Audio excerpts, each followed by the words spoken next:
Good afternoon. Welcome to a very special live event here on Wales Online as world-renowned referee Nigel Owens joins us to answer your questions over the next 45 minutes or so. Nigel, of course, makes history this weekend, taking charge of his 100th international test match when France play Italy in Paris. Nigel, congratulations, first of all.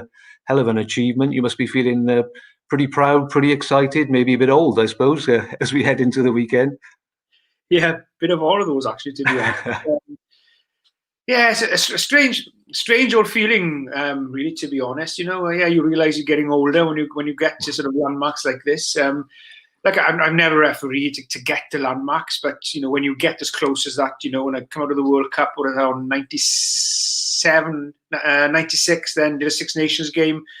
97 Six Nations game, made it up to 98, and then all of a sudden you're two away from 100. So it does become something then that you do aim for, to be honest. You know, I'd be lying to you if I said, like, I'm not refereeing to get to 100, because it is something special. But I like to think that I'm getting to 100 because I'm still good enough to referee at this level as well. So yeah, a bit of mixed old feeling really for the weekend. You know, whether it's going to be, could be my last test match if I'm not involved in the Six Nations. It will be my last test match. So yeah, a bit of strange old feeling, and obviously, well, to put things into perspective. You know what happened with Dominici on yesterday? Yeah, of course. Passing away, so which is very, very, very sad, and it puts everything into perspective. I guess, you know. So yeah, it will be a strange old game on Saturday for many different reasons. I guess, but yeah, hopefully I'll be able to enjoy the occasion. Hopefully. Yeah, because we'll get into the questions now. Of course, there'll be no fans there on the weekend, which is a real shame. What's that been like? We've spoken to a few players about it, but from a referee's point of view, to referee matches with nobody in the crowd, it must be a very different experience. Yeah, it's very different. It's not what you want for sure, you know, because I think if the players are the most important people on the field, but then off the field, the supporters are the most important people. Without those two, you know, you're not going to have rugby. Yes, without the referee, you're not going to have the game.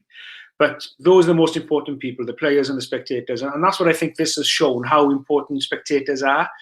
Not only financially for the game as well, but also what they bring to the match day, you know, the build up to the game, particularly test matches.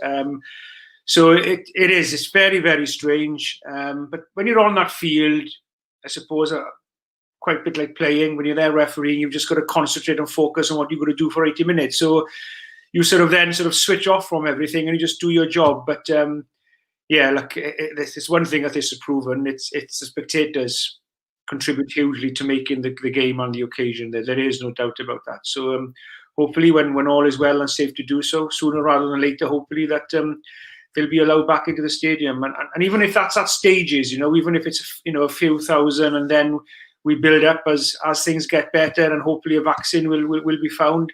But yeah, the game needs the spectators. There's no doubt about that. Yeah, absolutely. Hopefully a better year ahead next year. Let's plough into the questions then, because there's plenty of them, and we'll start maybe at the beginning, I suppose. Helen Richards has been in touch and has asked, what made you want to become a referee all those many years ago? Is it 30 odd years you've been doing it now, I think, isn't it? 34 years, yeah. Wow. You know, my ambition when I was in school, I was in Milestone School, which is in the Gwendraeth Valley here in West Wales. My ambition in school was not to become a referee, let alone an international referee. My ambition in school was to appear live on the Antiques Roadshow. All I wanted to do was just so I could tell some lovely old lady, do you know how much that is worth, love? But anyway, we won't do that. So it happened by chance, by pure chance.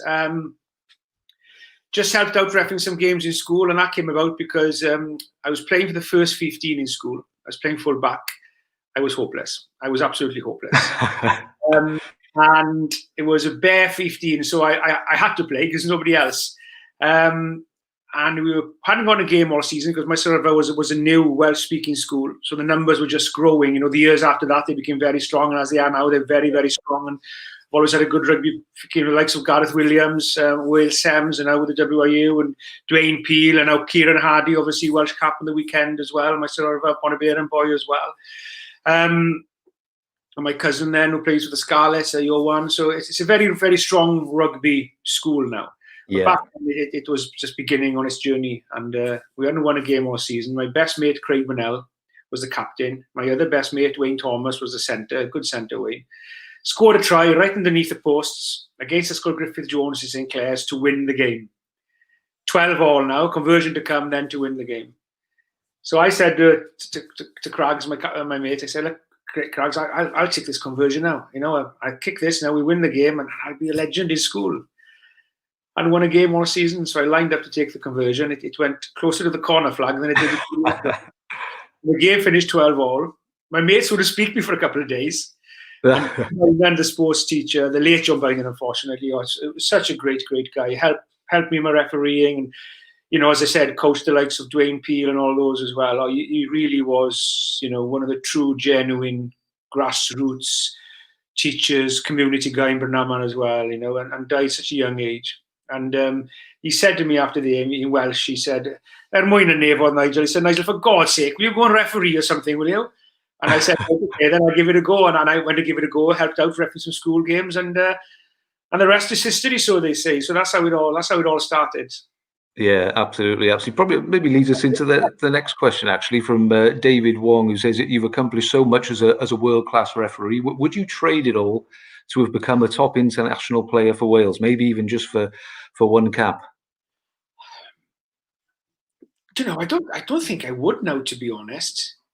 Probably at the time, at the beginning, yes, you would. Of course, you would. But not now. Looking back at everything now of how my life has changed and how that journey has been, and, you know, the matches I've been involved in, even as a referee, you know, just being involved in some of those gate games, you know, South Africa against New Zealand, Ellis Park in 2013, which many people, and Steve Anstone, whenever I see Steve Anstone, he always says that's the greatest game I've ever seen, he said. Yeah.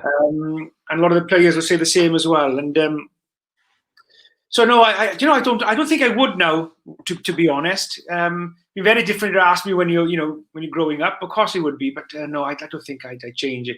Probably for the reason because I know I'd only get one cap. I'd be so. Yeah. I'm very fortunate to be involved in so many different rugby occasions, you know. And if I was a player, then that wouldn't have been achievable. So no, I'm quite contented with what I've achieved in being a referee. To be honest. Yeah, absolutely fair enough. Okay, I mean, you got your full of stories, Nigel. We know that. Craig asks, what's the funniest thing that's ever happened on the rugby pitch when you've been reffing a match? It was in the Royal Welsh show. I haven't done it for a couple of years now, but I tend to referee the Young Farmers 7-a-side competition of the Royal Welsh show in Builth Wells every year. And I was up there for most days, but then do the final on the Wednesday afternoon. The final was. And so you would have the parades being most of the week. And then after the 7-a-side, before the rugby 7-a-side competition, there's a gymkhana competition with all the horses on the field. Then the rugby takes place. And then on the main ring, just below the ring we're playing the rugby on, you have then the grand parade of all the winners and all the cattle in the Royal Welsh show, hundreds and hundreds of them. So on this day, something had been delayed, I think, something to do with one of the horses, one of the animals, and things have been delayed. So obviously the rugby now was about 25 minutes later starting. So then about 5 minutes into the game, bear in mind now, 7-a-side competition, it's only supposed to be 10 minutes each way. It was supposed to start at 2:30. We started at about 2:45 kickoff. 5 minutes into the game, guy runs on in his sort of orange coat, like, you know, steward's coat, runs on and says, stop, you know, stop, them cattle have to go down for the grand parade.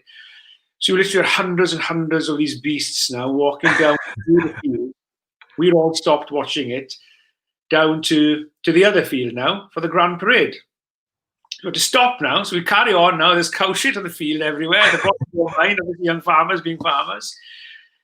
And then we had an injury then. A guy broke his leg, unfortunately. We were going a pretty bad break. So we had to wait then for an ambulance thing to come. So obviously that delayed thing. Time we start back then, 2 minutes after starting back, the bloody cows now are coming back up now. So we're going to stop again then for all these cattle now to come back up through the field. So we're all going to stop again now. And it's literally took 25, 30 minutes for the cattle to all pass. So we kicked off at 2:45, which should have been 2:30. We kicked off at 2:45. 5:25 we finished, and it was only 10 minutes each way. So I've seen a lot of funny things on the rugby field, but that is that is the funniest thing of them all. Yeah, only in Wales, Nigel, probably that. Unbelievable. Oh, fantastic, fantastic. Okay, this one was asked by quite a lot of people. You probably had this one before as well at the various events you've done. From Stephen then, who is the most awkward stroke annoying player you have refereed? There'd be a few of them. Austin Healy, definitely. Yeah. Definitely. I only caught him towards the end of his career, thankfully, or maybe thankfully for him. Yeah, he would have been the most annoying. Yeah, but hugely talented player, hugely talented. But I plenty to say about it as well. Particularly when I refereed the Dragons against Leicester in the old EDF Cup back then in Rodney Parade on a Friday night. I think Carlos Spencer was playing for Northampton. I think at 10 that night.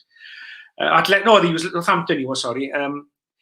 Anyway, Leicester against the Dragons Rodney Parade, and the Dragons turned them over, beat them that night, beat them well as well, and he had plenty to say. Austin Healy did, plenty to say. And after the game, he came up to shake my hand, and when he shook my hand, he said to me, "Nigel, can I ask you a question?" And he was taking my hand sarcastically. I said, "Of course you can, Austin. What is it?" He said, "Why are you taking an instant dislike to me?" I said, "Oh, it saves time, Austin." So yeah, we haven't really got on very well. He goes, so he's blocking me on Twitter. Actually, he has. Is he? I think you're not alone there. You're not alone there, Mike. Hugely talented player, a very good pundit as well. But no, he was pretty annoying to referee, and I only refereed him a few times, thankfully. Yeah. What about any of the Welsh boys? You know, maybe in the regional games. Oh, bigger. Yeah, really? Oh God, yeah. Oh God. He's so focused on what he's doing, so passionate about what he's doing, you know, and oh God, we had some run-ins, but I mean in a respectful way as well, like, you know, and after the game we were chatting and a laugh about it. Martin Roberts was actually started refereeing now as well. Wow. I remember Scarlets against Ospreys, down in Pack of Scarlets. Bigger was playing 10 for the Ospreys and Martin Roberts was playing 9 for the Scarlets. Oh, the two of them in my ear all game. Oh, and I remember saying to the both of them after the game, if the both of you ever play in the same team together, and I won't be reffing that much. Oh my God.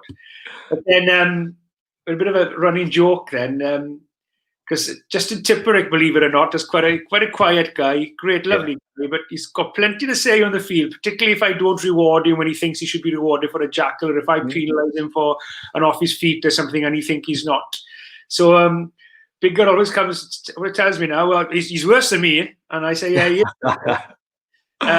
Yeah, no, they'd all be pretty sort of, you know, they'd be very respectful with it, you know, but yeah, they kind of plenty to say sometimes. Yeah, I'm sure. Okay, a couple of technical ones now. This question here was probably asked by more people than anyone else, would you believe it? Why do referees never penalise crooked feeds at scrums? Various people ask that. I'm not surprised at that, actually. I'm not, because like I was asked pretty much everywhere I go. Yeah.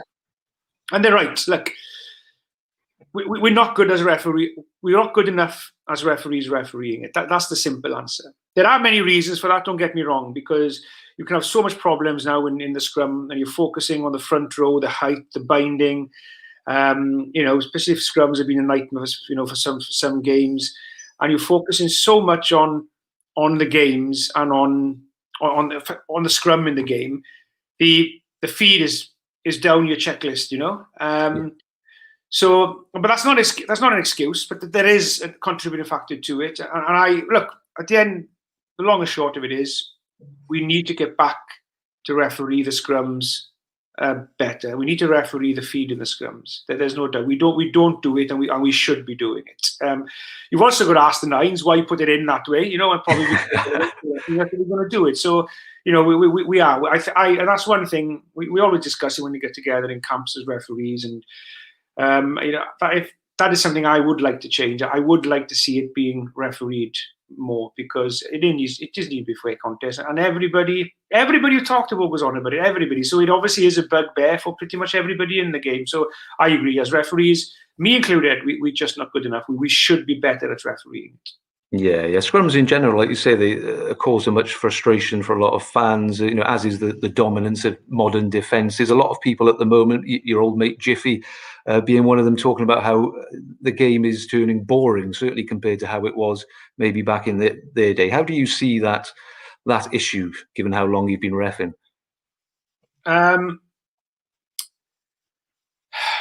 look, the scrums can be an issue in some games, but then I refereed Ulster against Glasgow a couple of weeks ago, and every single scrum was perfect. I mean, 100% perfect scrums.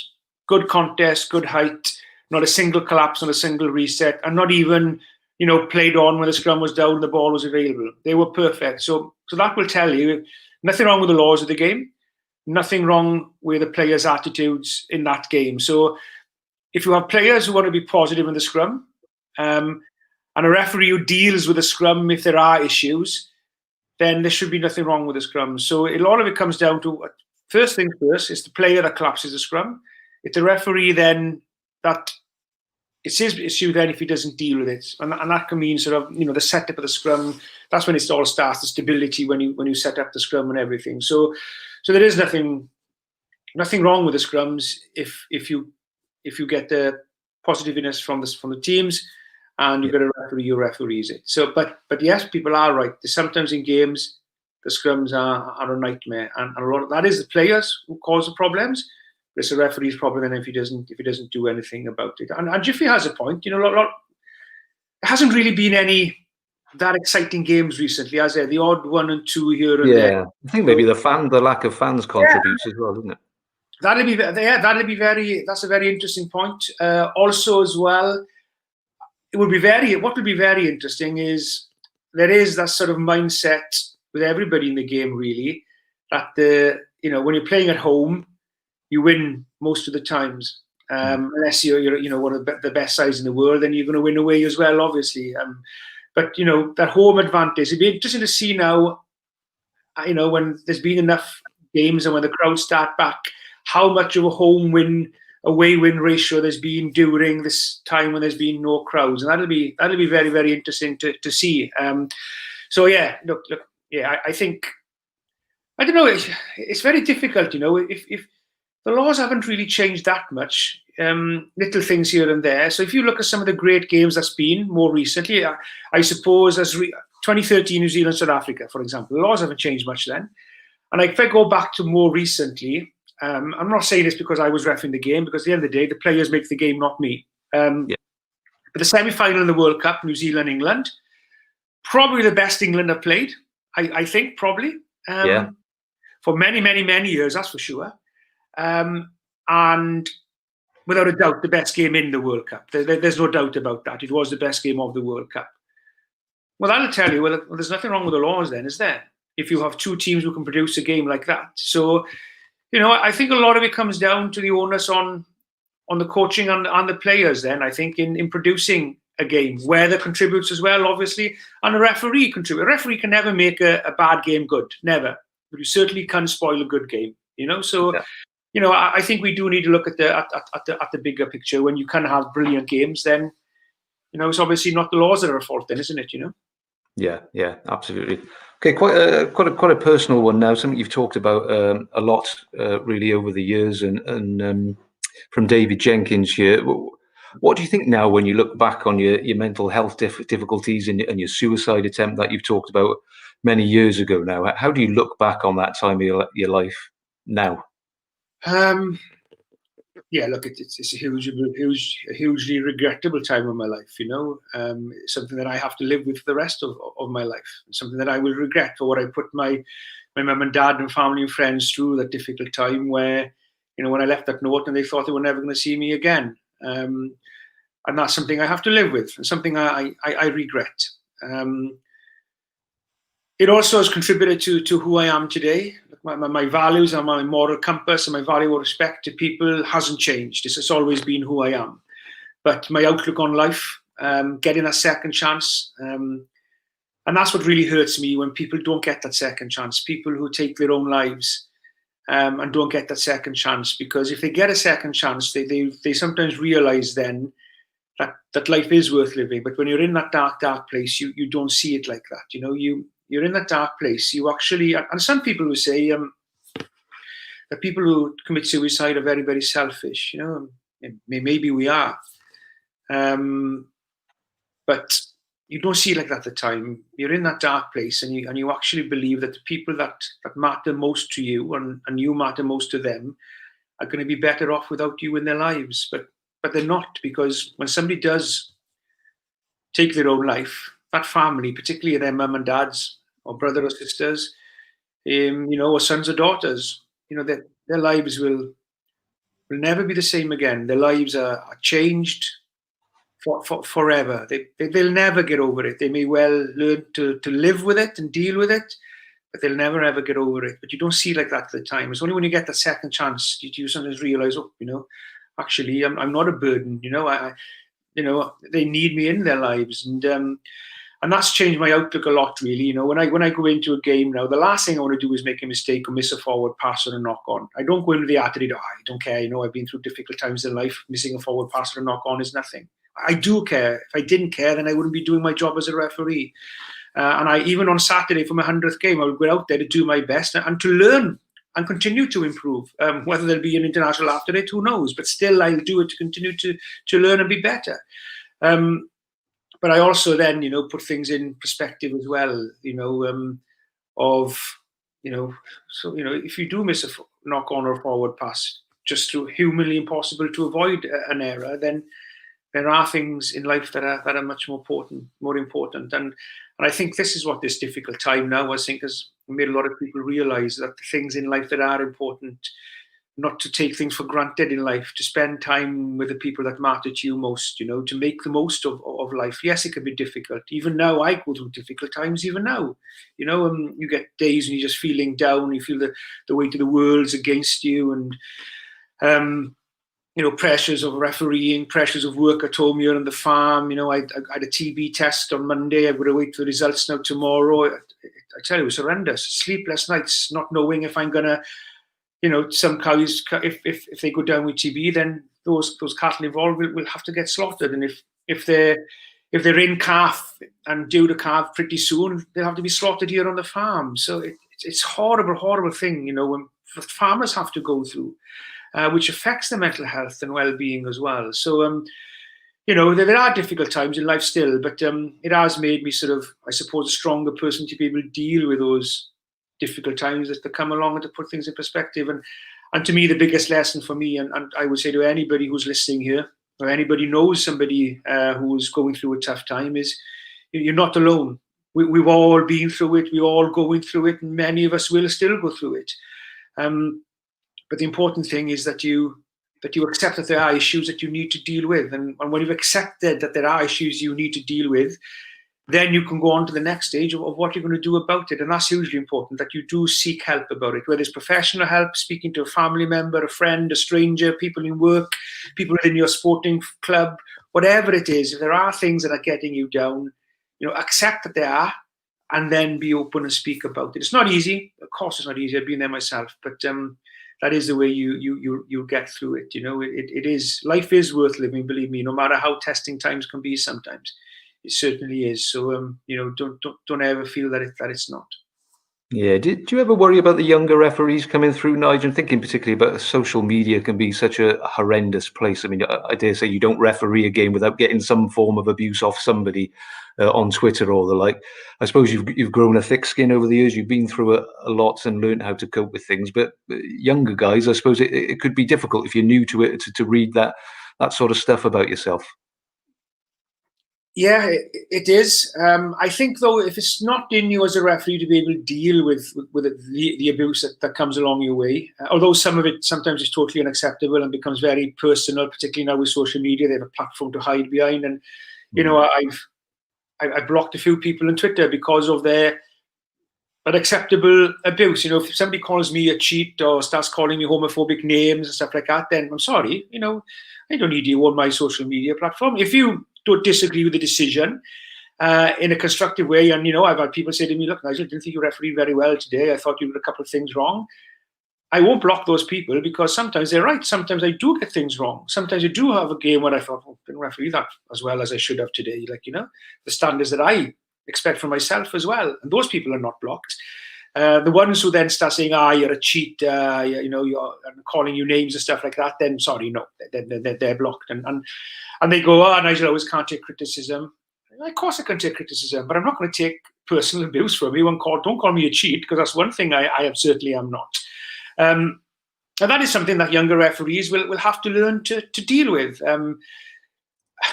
Don't go on social media to read the good things about yourself, and then take umbrage and not able to deal with the things that are negative. As long as it's constructively negative, then you learn from that. I didn't go on social media to read good things about myself. I went on social media because people go on it. There's a lot of very positive things on it, hugely great articles about refereeing, about other things as well. Use it as a platform to raise awareness around certain things, raise money for charities, which I'm a patron of quite a few charities as well.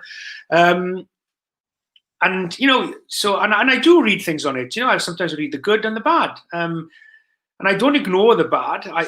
If something comes to my attention, then and I believe this is not acceptable, this language, then I block them. And it will be difficult for young referees, but I would say them, if you're not going to be prepared to read the good and the bad when you do perform not as well as you should have, then maybe social media is not for you whilst you're refereeing. But then again, I think there needs to be an onus on social media platforms and on governments as well, and establishments, I think, in making sure that people are accountable. Everybody has a right to an opinion. Everybody. And I wouldn't take that away from anybody. But sometimes if your opinion is factually wrong, is spreading fake news, or is very abusive and hurtful to whoever it is, then you have to be held accountable for your actions, And I wish sometimes, what gets me is people comment about you on social media, call you these names. I blocked this guy who was calling me a weasel and something else, a narcissistic or whatever that means, and what it means. Nothing nice anyway, I'm sure. Yeah.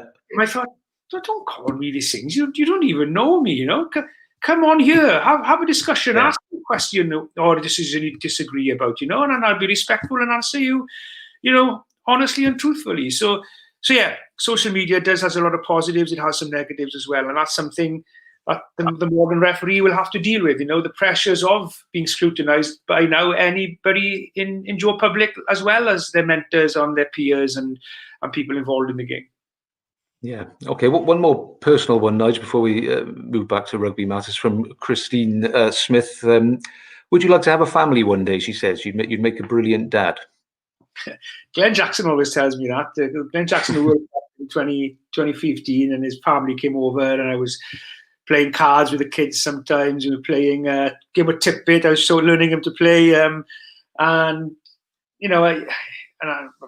cousins are older now, and my godchildren, they're in the 22, 21, 18, 17, 15 now. They still come around and stuff, but they used to come here, stay over on weekends and stuff, and when they were younger, or come with me to when I was refereeing and stuff like that. So and I got quite a few godchildren as well. So, and a lot of people tell me that, yeah, you'd make a brilliant dad. I don't know. Maybe people think that because I'm good with kids, because I can give them back when I've had enough. Maybe, yeah. Always nice to be able to do that. Traveling from the other side of the world and coming back after a tough game, and the world seems against you because of your decisions or whatever. And a Sunday afternoon, then you can just lie on the sofa, switch off, and then the kids want to do something now. Oh God! So it is something me and my partner have spoken about, and I think when we get things done up the farm, we're gonna hopefully, if planning goes through and stuff, we're gonna rebuild a house up the farm and move up there, which is just a couple of miles up the road. And then once that is all done, maybe we will. I would like to have kids. Circumstances haven't allowed till now, for many different various reasons. Particularly with refereeing has been a massive commitment. For the best part of the last 34 years, but the best part of the last 20 years, since 2000, I think I went to Dubai first of all for this SEMS and a schools tournament and stuff. So it is a huge commitment, travel-wise, away. So much, and it has had to. I had to put a lot of other things in my life on hold. Like best mates' weddings, family weddings, close relatives or friends' funerals. You just weren't here when loved ones sometimes were passing away. You were the other side of the world. So it's been a huge commitment. But now that commitment is certainly much less than it was. Now currently, and will taper off towards the end of the season when I probably call it a day. I will have time to commit to other things as well. So yeah, it is something that's in the back of my mind. So yeah, maybe in the near future. So I have to shape it because I'm getting old, or I'll be a granddad. You've got a big birthday next year, haven't you? Is that right? I'll be 50 in June now. 50 in June. Well, I don't know. You're still looking all right, Nigel. You're still looking all right. Right, I tell you what, we'll move on to. We'll have a little chat now about Wales v England on the weekend. Your game's not the only big one on the weekend, of course. Wales v England doesn't get much bigger than that. I'm going to bring in our rugby correspondent, Matt Southcombe, as well, just to join us for a little chat. There he is. Hello, Matt. How are you doing? Good afternoon, chaps. Yeah, how are you doing? Good stuff. First question, maybe Matt, you can come on this in a bit, but I'll ask it to Nigel because it's one that's been asked here by Gareth. Why are Wales struggling with the breakdown and set piece, he says, but particularly the breakdown, Nigel, this autumn? It seems to have been a big factor. People talking that, the rules have slightly changed, but a lot of fans don't really understand what's changed. But what's going on there? I don't think there's been that much of a change in the breakdown, apart from interpretation of the whistle coming a bit quicker, really. From some of the tweaks in the breakdown were re-emphasizing what referees should have been doing, which was getting the tackler out of the way quicker. So zero tolerance for the tackler, where sometimes before you'd have a bit more, the tackler may have rolled this side. He hasn't really slowed the ball down that much, and then you'd play on. What we've been told now, if he rolls the wrong side and he slows that ball down at all, even the slightest bit, then we need to get him out of the way. So it's just been stricter on that. The jackal then is nothing changed in what the jackal can and can't do. All that changed is that if the jackal gets his hands on the ball and he now has pulled that ball off the guy on the ground who's not releasing it, instead of waiting and then he gets it back in the end after being, trying to be cleared out by 2 or 3 players and taking a lot of unnecessary hits, they want the whistle to come quicker to prevent 2 or 3 players coming in and smashing into him and trying to get him off the ball and fail to do so. So it's just a little tweak with those areas, it really, that has changed. So, and, same with every other player and country, really. That you're in training, you adapt to this. And, the players will adapt to it. So I don't think the law changes have made a difference, really. Like, I just, the Welsh team at the moment, they're rebuilding. When you look at a successful run, Ireland are the same, really. Look at the successful run Ireland had with Joe Smith. And now they're not quite the side they were at the moment. They are in that rebuilding process. Now, England have, they've got the same coaches, particularly similar to what Wales had for a decade and more. They've got the crux of the same players, so they're bringing 1 or 2. So they're not rebuilding that much, England. England are able to rebuild while still keeping that foundation. Wales pretty much have to, rebuild quite a lot because, Warburtons, Jamie Roberts and these, although Jamie's still available, of course, a lot of these world-class players have now finished or have come towards the end of their career. We've had, John Fox has been out injured, not quite back to his best yet. Toby Faletau, had quite a few injuries and stuff. Back to his best, I thought, in the second half against Ireland, in the second half. But till then, wasn't quite at his best. So you've got a lot of players coming back into form, which is natural when you've been injured. And also as well, you've got new coaches, new ways of doing things. And things do take a little bit of time adjusting, So we are in that process at the moment. So, look, when you look at the Welsh players, they're quality players there. In some positions, we are as good as anybody else in the world. So what you need is as many of those in the 15 or in the squad on the Saturday, fit and on the field, and our big world-class players back to their best form. When that happens, we will be back up there. But at the moment, we're not quite there at the moment. And we were much better in the scrum against Georgia. To be honest with you, I thought we were harshly penalised a couple of times in a couple of scrums against France and against Ireland as well. I thought, on a couple of occasions, a couple of penalties were correct. I thought a couple of others were, should have gone for us and against the opposition as well. So, look, Saturday against England is going to be, they're the form team at the moment. I reffed them against Georgia. And I was TMO when they're against Ireland the weekend, and they are world class. And we are going to have to play way, way above, what we're playing at the moment to beat them. And we're capable of doing that if everybody turns up and performs.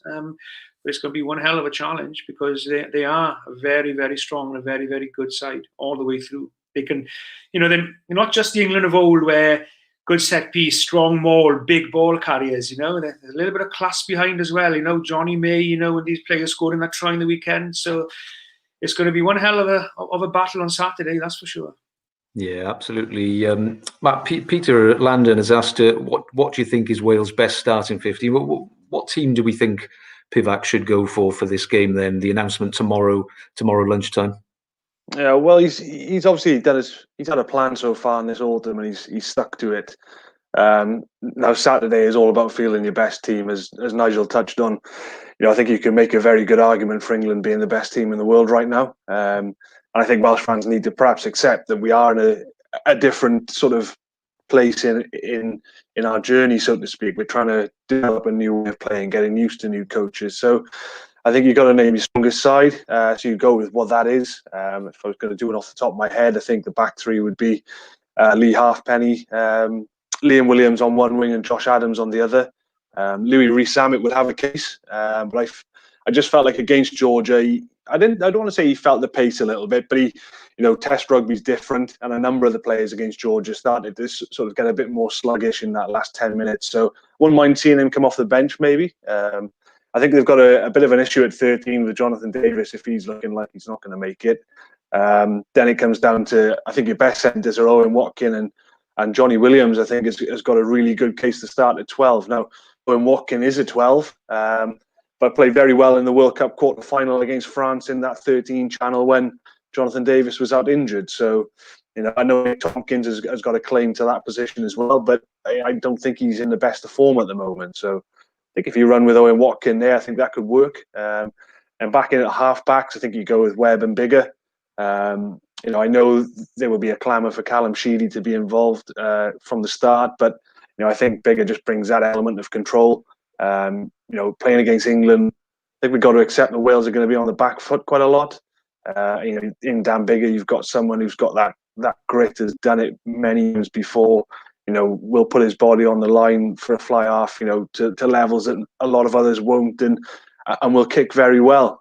So I would go with, I know it's probably a safe call, but I think if you put Callum Sheedy in and things start going wrong, then maybe it's a difficult afternoon. So the back line, and then up front, I think the front five is probably the one that started against Georgia, but slot Alan back in for Seb Davis. I think that's a better scrummaging unit than what we've seen previously.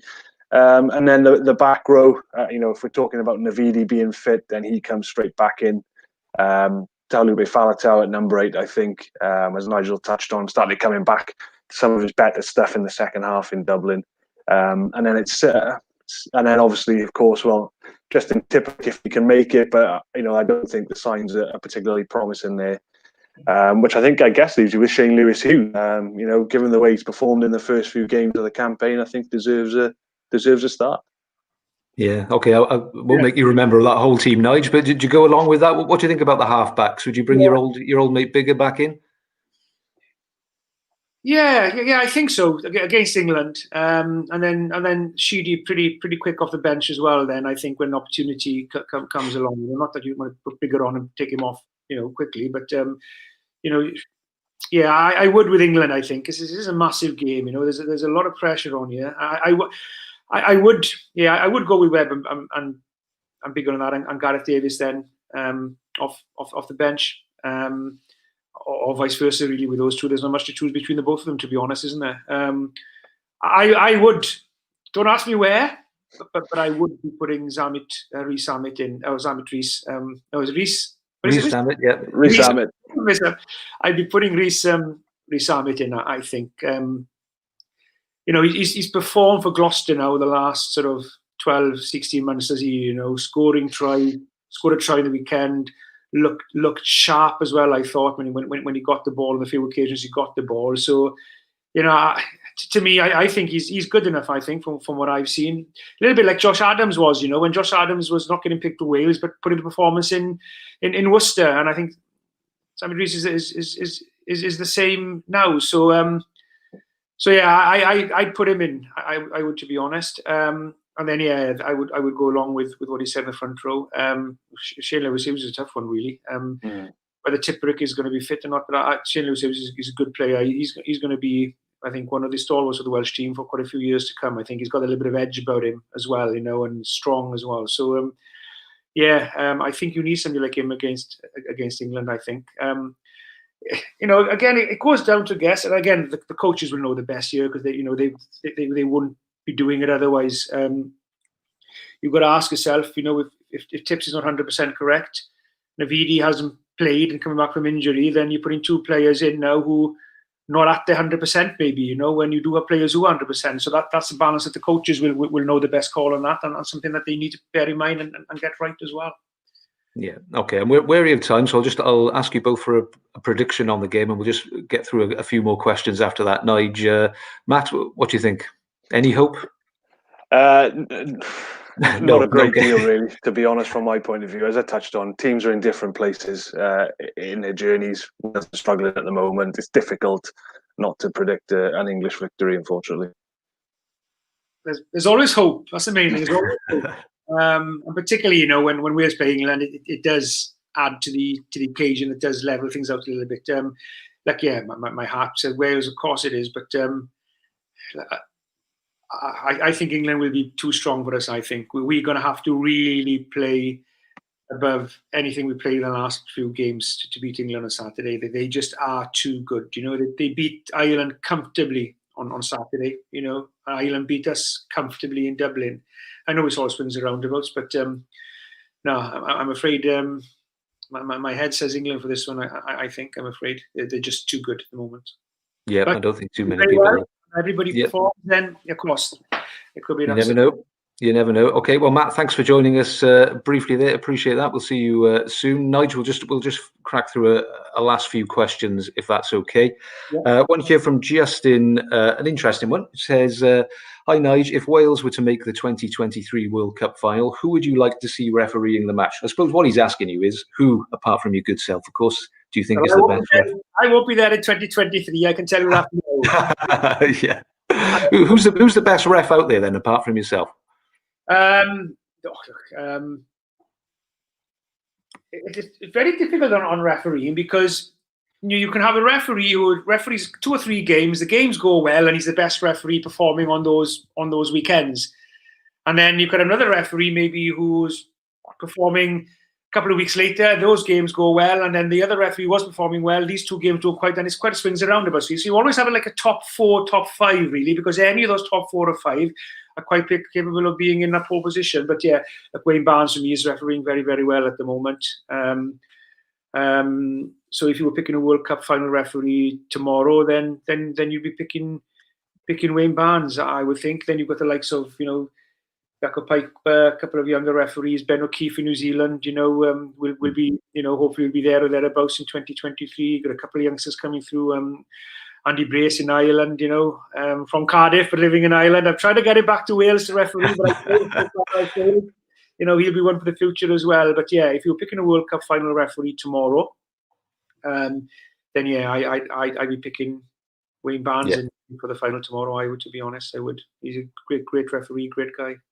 Yeah, absolutely. Okay, last couple then, Nigel. One here from Colin. Have you ever had a big argument with a coach at half-time or after a game, sort of inside the stadium, that none of us would have seen or heard about?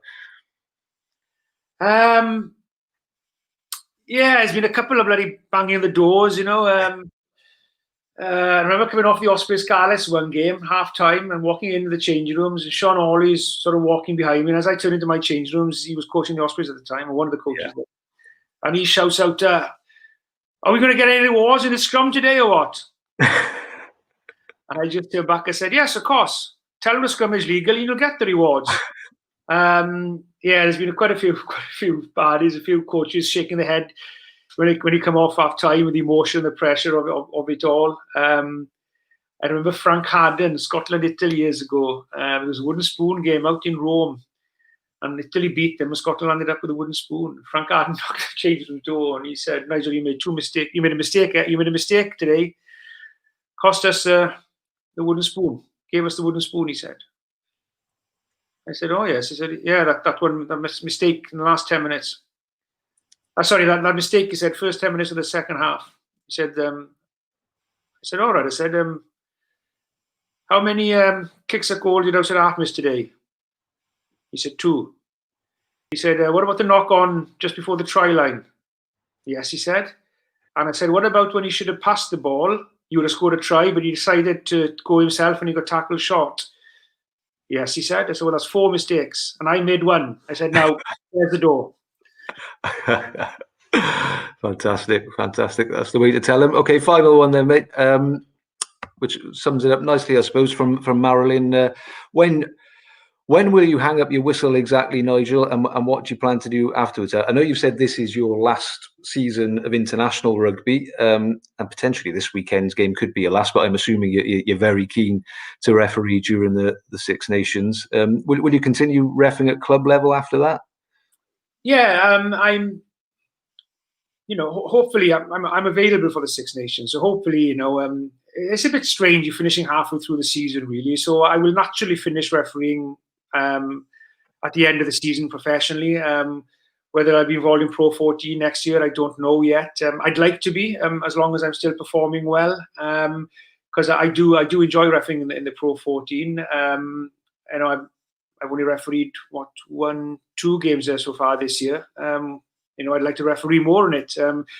So we'll see, when the season goes along with that, really. I definitely will still be refereeing next year, whether it'll be at the professional end or locally here in Wales. I still definitely would like to referee some club games, referee some youth matches on a Saturday afternoon. And also I'll be refereeing some, my local school games and some local junior clubs on Sunday mornings as well. I'll still, because I want to, and I have to put back into the game that I've been very, very fortunate to get so much out of. I know whether things will be very different now, who knows? But, I will be doing some coaching with the Welsh Rugby Union with a couple of younger referees as well when I hang up the whistle myself. I've started that process of coaching a couple of them already, and that will pick up now as the season goes on, as my refereeing tapers off a bit. And then obviously, I'm going to be doing work on the farm here as well, which is keeping me busy. I do some TV work. Obviously, the Jonathan show is going, the Six Nations again, and hopefully beyond that as well. The TV programs with Canmol I do as well. Do quite a lot of speaking and stuff like that. So a little bit of everything I'll be doing, I guess. But I certainly will still be involved in refereeing in some capacity, hopefully, I'm looking forward as well, to refereeing a bit more local, to jump in the car on a Saturday afternoon, getting somebody else to drive a few beers after the game and stuff like that, like it used to be when you started off, really. So, so that's what the plan is anyway. I hope that I'll be able to sort of, decide my departure from the game at different stages during this season, hopefully. But that requires me to still be performing to the standards that I set myself and the standards that are expected of me at this level, And I've always said this, really, same with playing. If you're young enough and good enough, then you should be refereeing or playing. If you're the oldest referee, but you're still the best referee, then you should be refereeing, because the game deserves the best referees. That's what the players want. That's what the coaches want. Now, yes, you have to get a balance right of, bringing the next generation through and giving them opportunities. Of course it is, and that's only right. But you also got to be sure as well that you do justice to the competitions and the league and the games as well, because, if you want the quality of the Pro 14 to be up there with the rest of the competitions in the world, then the quality of the refereeing and the appointments need to be up there with the rest of the world as well. So it is a balance that needs to be correctly applied, really, to be honest, And so, if I'm still regarded as the top or one of the top referees in the Pro 14, then hopefully I'll still be refereeing in the Pro 14. Yeah. Okay, Nigel, we'll leave it there. Thanks ever so much. Congratulations once again. All the best for Saturday. Hope you get to celebrate in these strange times afterwards. Thanks for taking all the questions, and we'll catch you soon. Yeah. Yeah, pleasure. Thanks everybody for the questions. All right. Cheers. Take care, Nigel. Cheers. Bye-bye.